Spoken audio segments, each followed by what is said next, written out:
Hello student, তোমাদের ছাত্রমিত্র অঙ্কের ক্লাসে স্বাগতম। আজ তোমাদের উপপাদ্য চ্যাপ্টার নাম্বার 3 বৃত্ত সম্পর্কিত উপপাদ্য, এই চ্যাপ্টারটা আমি বলবো। এই চ্যাপ্টারে উপপাদ্যগুলো শেখার আগে কিছু মেন বিষয় আছে, সেই মেন বিষয়গুলো আজ আমি তোমাদের বলবো। এখানটাতে সর্বপ্রথম আছে যে তিনটি বিন্দু অসমরেখ হলে একটি বৃত্ত অঙ্কন করা যায়। তিনটি অসমরেখ বিন্দু মানে কি? তিনটে বিন্দু একই রেখায় থাকবে না, তাহলে একটা ত্রিভুজ গঠন হবে। তার মানে আমি ধরলাম এই একটা বিন্দু, একটা বিন্দু, একটা বিন্দু, এ বি সি, তিনটে বিন্দু। এই তিনটে বিন্দু অসমরেখ, তিনটে বিন্দু একটা রেখার মধ্যে নেই, তাহলে আমরা একটা ত্রিভুজ আঁকতে পারবো। আর পরে যখন সম্পাদ্য চ্যাপ্টারটা হবে তখন দেখব এই ত্রিভুজ দিয়ে একটা বৃত্ত আঁকা যাবে। মানে কেমন?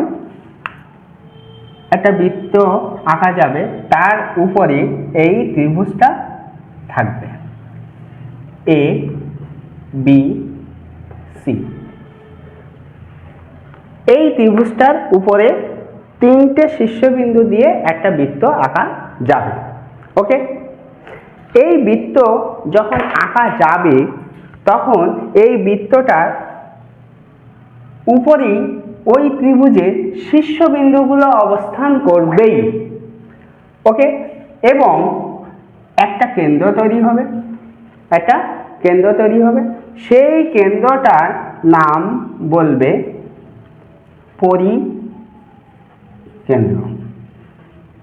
পরিকেন্দ্র।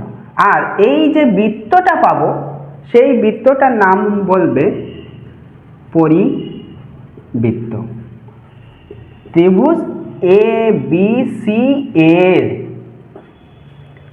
এই বৃত্তটা এই ত্রিভুজটার পরিবৃত্ত। ওকে, তাহলে এখানে এই একটা বিষয়। এবার আরেকটা বিষয় হচ্ছে একটা বৃত্তের সাপেক্ষে একটা বিন্দু তিন রকম ভাবে অবস্থান করতে পারে। এই বৃত্তটার সাপেক্ষে কোনো একটা নির্দিষ্ট বিন্দু তিন রকম ভাবে অবস্থান করতে পারে। কেমন? যদি বিন্দুটা এই বৃত্তের উপরে, মানে বৃত্তের পরিধির কোনো একটা বিন্দু হয় এই বিন্দুটা, তখন এই এ বিন্দুটাকে বলা হবে বৃত্তস্থ বিন্দু বা পরিধিস্থ বিন্দু।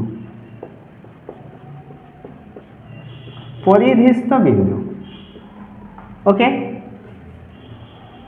যদি এই বিন্দুটা, ওই নির্দিষ্ট বিন্দুটা বৃত্তের কোনো একটা জায়গায় ভিতরে বৃত্তের ক্ষেত্রফলে কোনো একটা অবস্থানে থাকে, তখন এই বিন্দুটাকে বলা হবে অন্তস্থ বিন্দু।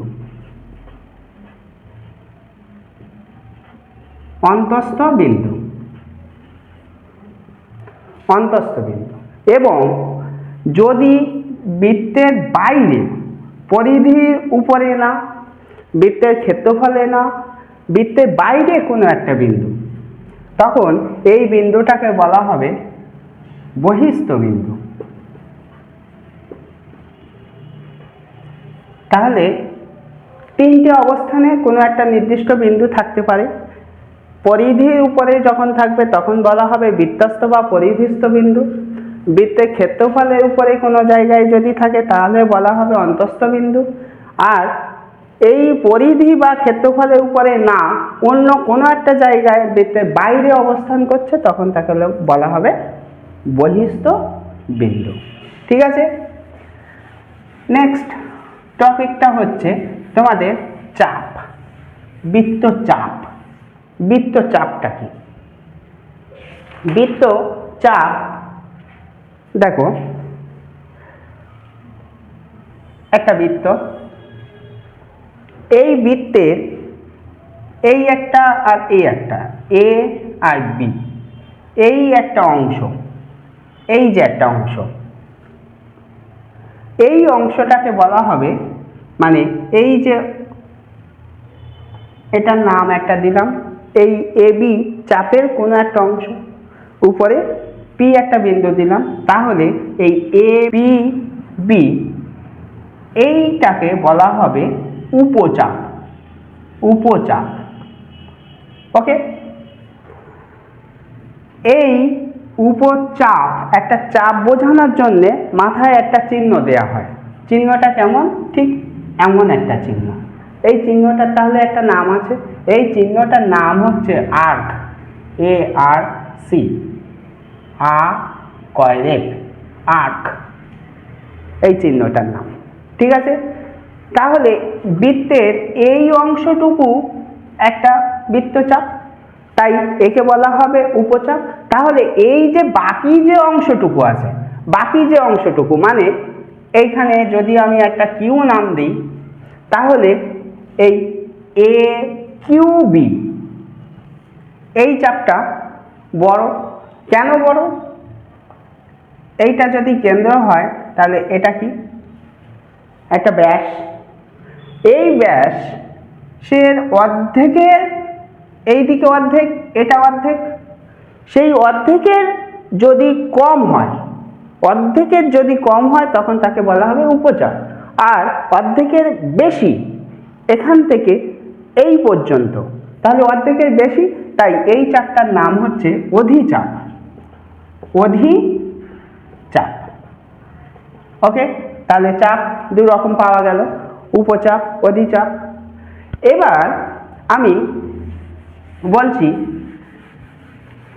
এই একটা বৃত্ত, এই একটা চাপ এ বি, একটা এ পি বি একটা বৃত্তচাপ, তাহলে এই এ আর বি যদি আমরা অঙ্কন করি, তাহলে বৃত্ত দুটো অংশে ভাগ হয়ে গেল। দেখো, দুটো অংশে ভাগ হয়ে গেল, একটা অংশ এটা, আর একটা অংশ এটা, আর একটা অংশ এটা। তাহলে এই যে দুটো অংশ ভাগ হলো, তাহলে এই দুটো অংশের নাম আছে, এই অংশটার নাম বলছে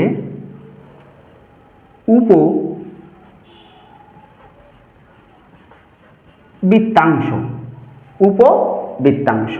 আর এই যে বেশি অংশটা, এটা বলা হবে অধিবৃত্তাংশ,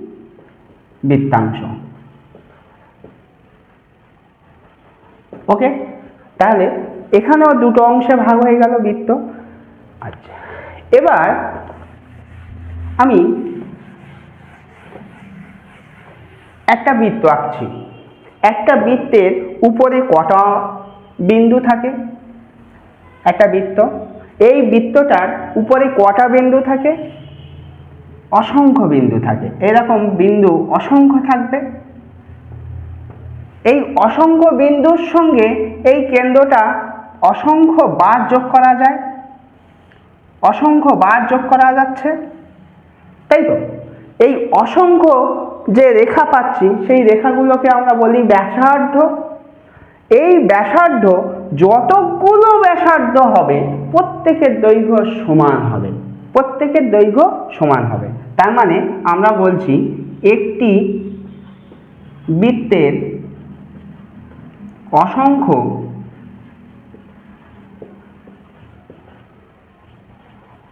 ব্যাসার্ধ আছে, একটি বৃত্তের অসংখ্য ব্যাসার্ধ আছে, এবং ওই ব্যাসার্ধগুলো, প্রতিটি ব্যাসার্ধের দৈর্ঘ্য সমান, ব্যাসার্ধের দৈর্ঘ্য সমান। তার মানে আমি বলতে চাচ্ছি, কেন্দ্র যদি ও হয়, এটা এ, এটা বি, এটা সি, এটা ডি, তাহলে আমি বললাম এ ও, ও বি, ও সি, ওডি প্রত্যেকটা সমান হবে। ওকে, ঠিক একই রকমভাবে আমরা যদি এইরকম একটা ব্যাস আঁকি, কেন্দ্রগামী ব্যাস সবকটা, এগুলো সবকটা ব্যাস, তাহলে একটা বৃত্তের অসংখ্য ব্যাস আছে, অসংখ্য ব্যাস আছে এবং প্রত্যেকটি ব্যাস প্রত্যেকটি ব্যাসের দৈর্ঘ্য সমান হবে। তার মানে আমি তখন এখানটাতে কি লিখতে পারবো, প্রত্যেকটা ব্যাসার্ধ মানে আমি এ ই নাম দিলাম, এটা ডি এফ নাম দিলাম, বি পি নাম দিলাম, সি কিউ নাম দিলাম। তাহলে আমরা বলতে পারবো যে এই equal to BP equal to C Q dot dot dot, যতগুলো ব্যাসার্ধ হবে ব্যাস হবে প্রত্যেকের ব্যাস সমান হবে, ব্যাসার্ধ যেমন হচ্ছিল তেমন। ওকে, এবার আমি তোমাদের খুব ইম্পর্টেন্ট একটা অংশ বলবো, যেটা খুব প্রয়োজন এই উপপাদ্য করার জন্যে। এখন আমি একটা বৃত্ত আঁকলাম, এই বৃত্তের এটা একটা জ্যা, আবার এটা একটা জ্যা, আমি নামকরণ করি, এটার নাম এ বি দিলাম, এটার নাম সি ডি দিলাম, এর কেন্দ্র আছে একটা, তাহলে এই একটা কেন্দ্র তৈরি হলো। আবার এখান থেকে কেন্দ্র যোগ করলে এই একটা কোণ তৈরি হলো, এখানে এই একটা কোণ তৈরি হলো, এখানে এই একটা কোণ তৈরি হলো।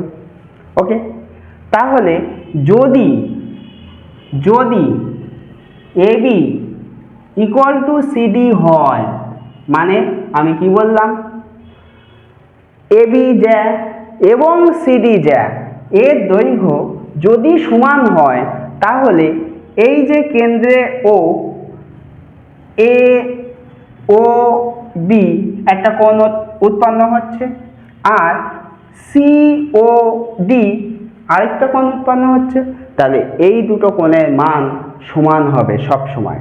তার মানে কি, যদি এই কোণটা 60 ডিগ্রি হয় তাহলে এটাও 60 ডিগ্রিই হবে। ওকে, এটা খুব ইম্পর্টেন্ট একটা অংশ। আবার এই যে এ বি বৃত্তচাপ একটা এপিবি একটা বৃত্তচাপ তৈরি করেছে, এখানে সিডি একটা বৃত্তচাপ, সি কিউ ডি একটা বৃত্তচাপ তৈরি করেছে। এখানে যদি এইটা হয় এ বি আর সিডি সমান হয়, এই যে দুটো দৈর্ঘ্য সমান হয়, তাহলে এই যে এপিবি একটা বৃত্তচাপ আর সি কিউ ডি একটা বৃত্তচাপ, এই চাপ দুটোর দৈর্ঘ্য সমান হবে। ঠিক আছে, এখানেও ভাইস ভার্সা আছে, যদি এই বৃত্তচাপটা সমান হয় তাহলে এই কোণটাও সমান হবে, আবার যদি এই বৃত্তচাপ সমান হয় তাহলে যা দুটোর দৈর্ঘ্য সমান হবে, আবার এই কোণ দুটো সমান হলে যা দুটোর দৈর্ঘ্য সমান হবে। এগুলোকে বলা হয় ভাইস ভার্সা, মানে এটার জন্য যদি এটা হয় এবং এটার জন্য যদি এটা হয় তাহলে কি হবে, ভাইস ভার্সা বলা হয়। ওকে, এবার বৃত্তকলা বলে একটা অংশ আছে। বৃত্তকলা মেবি তোমরা ক্লাস 9-এ পরিমিতি অঙ্ক করার সময় এটা করেছিলে। কেমন বৃত্তকলাটা, এই একটা বৃত্ত, সেই বৃত্তটার কেন্দ্র এটা, এই একটা ব্যাসার্ধ আর এই একটা ব্যাসার্ধ, দুটো ব্যাসার্ধ, আর মানে এও আর ও বি দুটো ব্যাসার্ধ, এবং এই এপিবি একটা বৃত্তচাপ মিলে বৃত্তের খানিকটা অংশ, মানে বৃত্তের খানিকটা ক্ষেত্রফল গঠন করছে। এই অংশটুকুকে বলা হয় বৃত্তকলা। তাহলে একটা বৃত্তকলা তৈরি হওয়ার জন্য কি কি দরকার, দুটো ব্যাসার্ধ দরকার এবং একটি বৃত্তচাপ দরকার। ওকে, তাহলে বৃত্ত কলাটা আরেকবার দেখে নিলাম, 9-এ যদি আমরা ভুলে যাই তাহলে আবার একবার দেখে নিলাম। এবার আমরা এক কেন্দ্রীয় বৃত্ত। এক কেন্দ্রীয় বৃত্ত মানে কি? একটা বৃত্ত, এই একটা বৃত্ত, এই একটা বৃত্ত, এই একটা বৃত্ত, এই একটা বৃত্ত।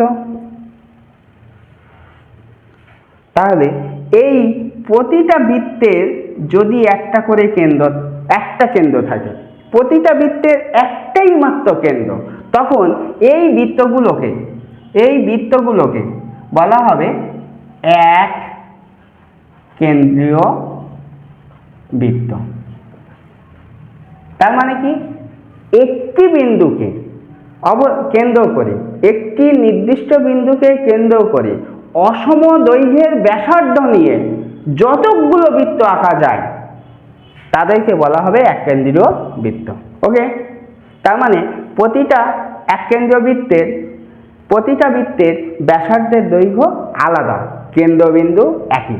ওকে, এই যে বিষয়গুলো আমি তোমাদের বললাম, সেই বিষয়গুলো দিয়ে, যতগুলো বিষয় বললাম সেই বিষয়গুলো দিয়ে তোমাদের পেজ নাম্বার 52 কোষে দেখি 3.1 ওখানে কিছু এমসিকিউ এবং শূন্যস্থান, না সরি এমসিকিউ না, শূন্যস্থান এবং সত্য মিথ্যা আছে, শূন্যস্থান এবং সত্য মিথ্যা আছে, সেগুলো তোমাদের করতে হবে।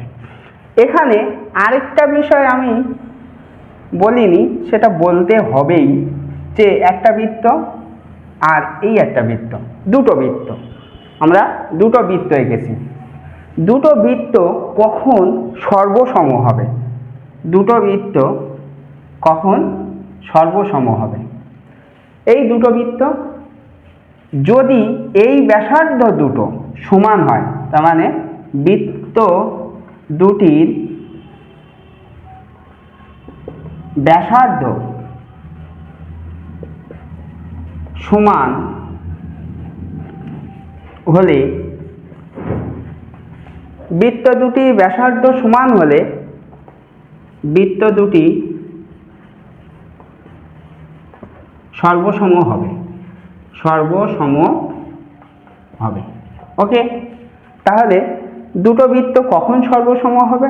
যখন বৃত্ত দুটো ব্যাসার্ধ সমান হবে। ওকে, এবং এই যে আমরা ছবিগুলো আঁকছি, যে বৃত্তের ফিগারগুলো আঁকছি, এগুলো আমরা 2 ডাইমেনশনে আঁকছি, তার মানে সমতলিক চিত্র। এগুলো আমরা এই ব্ল্যাকবোর্ডে তোমাদের খাতায়, বইয়ের ছবিতে, বইয়ের পেজে যে ছবিগুলো আছে প্রতিটাই কিন্তু সমতলিক চিত্র।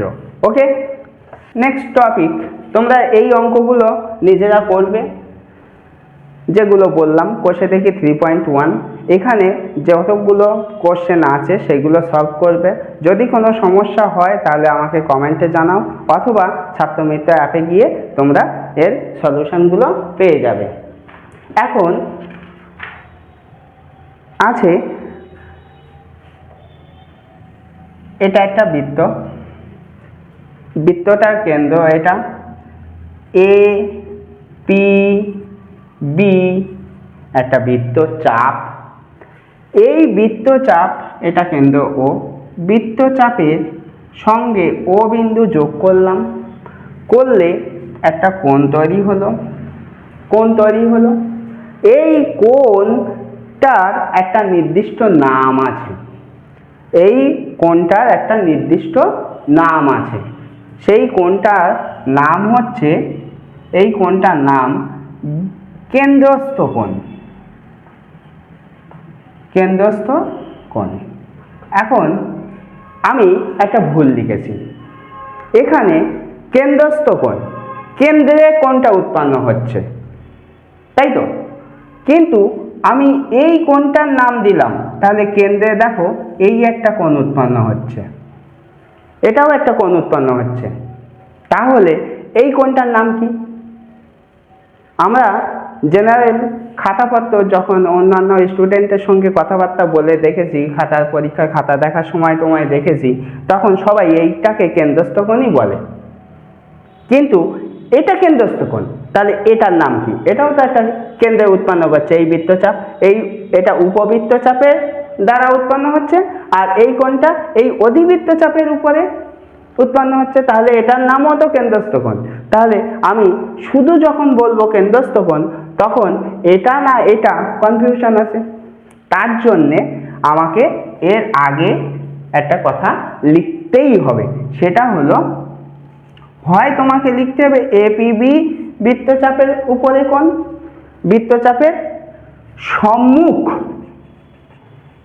সম্মুখ কেন্দ্রস্থ কোণ, ওকে। আর এটা হচ্ছে এই বৃত্তচাপের সম্মুখ কেন্দ্রস্থ কোণ, ওকে। তাহলে ডাউট যদি তোমাদের থেকে থাকে তাহলে ভিডিওটা আরেকবার আগে পরে করে নিয়ে দেখে নেবে। আরেকটা কোণ, নেক্সট আরেকটা কোণ, সেটা হলো এই একটা বৃত্ত, এই বৃত্তের এটা কেন্দ্র, এই একটা বৃত্তচাপ এ বি, এটা পি বৃত্তচাপ, এই বৃত্তচাপের এইটা উপবৃত্তচাপ, এই উপবৃত্তচাপের বাইরে কোনো একটা বিন্দু, মানে অধিবৃত্তচাপের উপরে কোনো একটা বিন্দু সি নিলাম, তাহলে এই এ সি আর বি সি যদি যোগ করি তখন একটা কোণ উৎপন্ন হয়। এই একটা কোণ উৎপন্ন হলো, এই সি বিন্দুতে একটা কোণ উৎপন্ন হলো, তাহলে এই কোণটার নাম বলা হবে বৃত্তস্থ কোণ। বৃত্তস্থ কোণ বা পরিধিস্থ কোণ, পরিধিস্থ কোণ। এখানেও সেম, এই বৃত্তচাপের সম্মুখে, এই উপবৃত্তচাপের সম্মুখে, তাহলে এই এপিবি উপচাপের সম্মুখে, সম্মুখে ঠিক এর সামনের দিকে, তাই সম্মুখে, ওকে। আমি সরাসরি তোমাদের উপপাদ্য 32-এ যাব। উপপাদ্য 32-এ, উপপাদ্য 32 কি আছে? উপপাদ্য 32 কি আছে?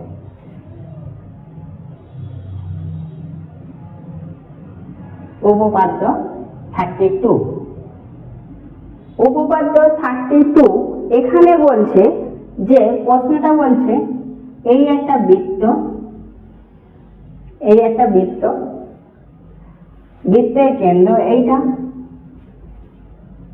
কেন্দ্রগামী নয় এমন একটা জ্যা, কেন্দ্রগামী নয় এমন একটা জ্যা, ওকে। এখান থেকে গেলে একটা জ্যা হবে এবং সেটা কি হবে? ব্যাস হয়ে যাবে। তার মানে কেন্দ্রগামী জ্যা মানে হচ্ছে ব্যাস। তাহলে আমাকে প্রশ্নে বলছে ব্যাস নয়, তাহলে এইরকম একটা জ্যা আমি নাম দিলাম পিকিউ। পিকিউ একটা জ্যা যেটা কেন্দ্রগামী নয়, কেন্দ্র ও, ওকে।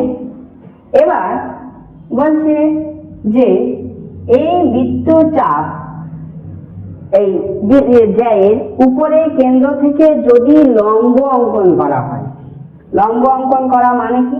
এখান থেকে এর উপরে একটা 90 ডিগ্রি, এই বিন্দু থেকে এই পিকিউ এর উপরে একটা কোণ আঁকলাম 90 ডিগ্রি, তাহলে এটার নাম আমি যদি দিই এ, ওই লম্ব বিন্দুটার নাম দিলাম এ, তাহলে এই জ্যাটা দুটো ভাগে ভাগ হচ্ছে, সেই দুটো ভাগের দৈর্ঘ্য সমান হবে, মানে P A R A Q এর দৈর্ঘ্য সমান হবে, এটা আমাকে প্রমাণ করতে হবে। তাহলে আমরা প্রথমে প্রদত্ত কি? প্রদত্তে বলছে ও কেন্দ্রীয় বৃত্তের, ও কেন্দ্রীয় বৃত্তের পি কিউ ব্যাস নয় এমন একটি জ্যা, এমন একটি জ্যা। ওকে, আর ও এ লম্ব পি কিউ, ও এ লম্ব পি কিউ, প্রশ্নের এটা পদার্থ। প্রামাণ্য কি? প্রামাণ্য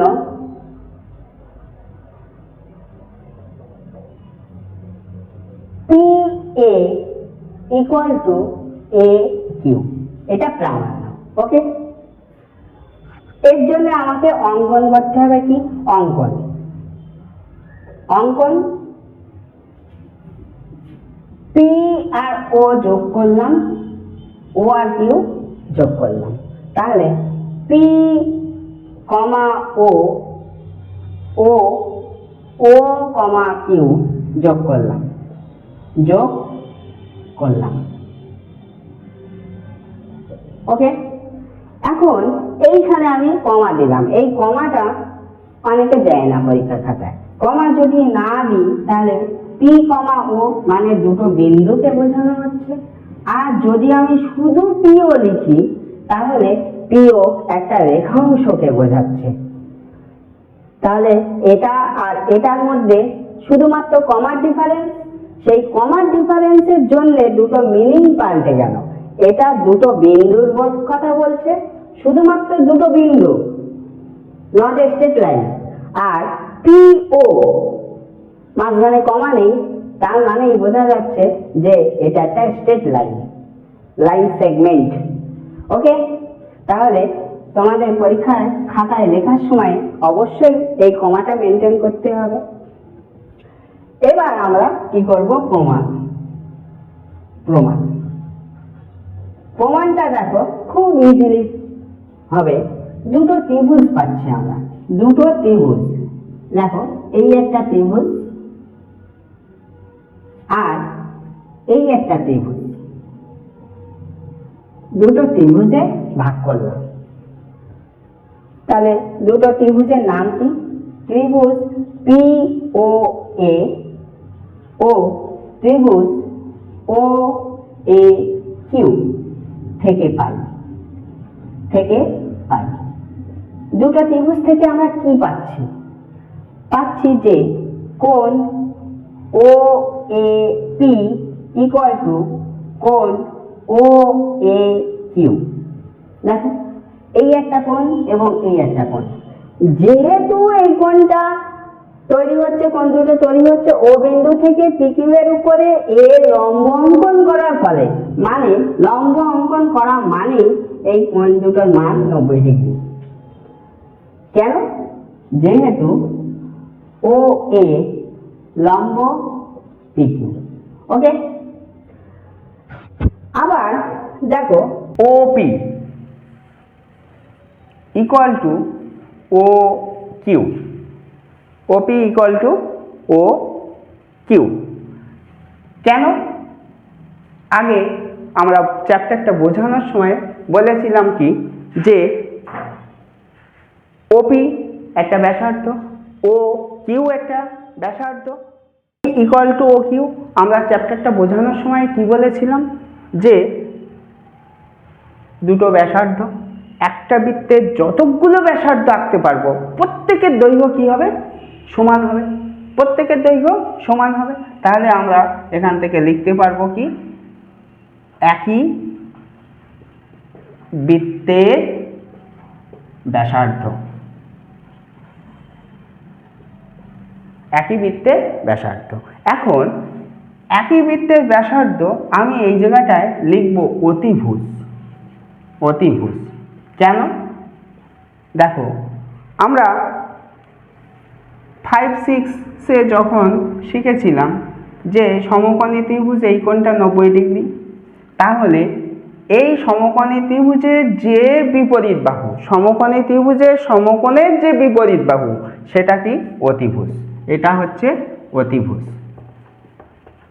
খুব ছোটবেলায় আমরা পড়েছিলাম সমকোণী ত্রিভুজের বৃহত্তর বাহুকে অতিভুজ বলে। এখন আমরা একটু মডিফাই করে আস্তে আস্তে উপরে উঠছি, যত ক্লাস উপরে উঠবে তত বিষয়গুলো মডিফাই হবে। তাই আমরা এখন সংজ্ঞাটা বলবো কি, সমকোণী ত্রিভুজের সমকোণের বিপরীত বাহুকে বলা হয় অতিভুজ। তাহলে দেখো এখানে এই কোণটা 90 ডিগ্রি, তাহলে এর বিপরীত বাহু ও কিউ, এটা অতিভুজ। আবার এই কোণটাও 90 ডিগ্রি, এই কোণটাও 90 ডিগ্রি, তাহলে 90 ডিগ্রি বিপরীত বাহু ওপি, সেটাও অতিভুজ। তাই এখানে আমরা অতিভুজ কথাটা লিখলাম। আর দেখছি দুটো ত্রিভুজেরই কমন একটা বাহু আছে ওএ, তাহলে ওএ সাধারণ বাহু, ওকে। কেন সাধারণ বাহু? এই ত্রিভুজটা তৈরি করতে গেলেও ও এ রেখাটা কাজে লাগছে, আবার এই ত্রিভুজটা তৈরি করতে গেলেও ও এ রেখাটা কাজে লাগছে, তাই দুটো ত্রিভুজের একটা কমন বাহু পেলাম ও এ, ওকে। তাহলে আমরা কেন লিখলাম এই অতিভুজটা এই 90 ডিগ্রি মানে আর, এটা কিন্তু তোমাদের পরীক্ষা খাতায় লিখতে হবে না, জাস্ট আমি বোঝানোর জন্য বলছি। আর মানে রাইট অ্যাঙ্গেল। এইচ লিখছি, এইচ মানে অতিভুজ, হাইপোটেনিয়াসের এইচ। আর এ ও এ একটা বাহু, সাইড মানে বাহু। তাহলে আমরা পেলাম কি, অতএব আর এইচ এস শর্তানুসারে ত্রিভুজ এ ও পি সর্বসম ত্রিভুজ এ ও কিউ, বা ও এ কিউ একই কথা, দুটো ত্রিভুজ সর্বসম পেয়ে গেলাম। যেই আমরা সর্বসম পেয়ে গেলাম তখন আমি বলতে পারবো যে অতএব P A equal to A Q. কেন? সর্বসম ত্রিভুজের অনুরূপ বাহু, ওকে। সর্বসম ত্রিভুজের অনুরূপ বাহু। এখন এটা তো আমরা প্রমাণ করে ফেললাম, সর্বসম ত্রিভুজের অনুরূপ বাহু প্রমাণিত। এখন তোমাদের মাথায় প্রশ্ন আসতে পারে, এই অনুরূপ বাহুটা আবার কি জিনিস? আমি কোথা থেকে পেলাম এটা? হঠাৎ করে বললাম যে দুটো ত্রিভুজ সর্বসম হয়ে গেল, তার মানে এই বাহুটা আর এই বাহুটা সর্বসম ত্রিভুজের অনুরূপ বাহু এবং সমান, প্রমাণ হয়ে গেল।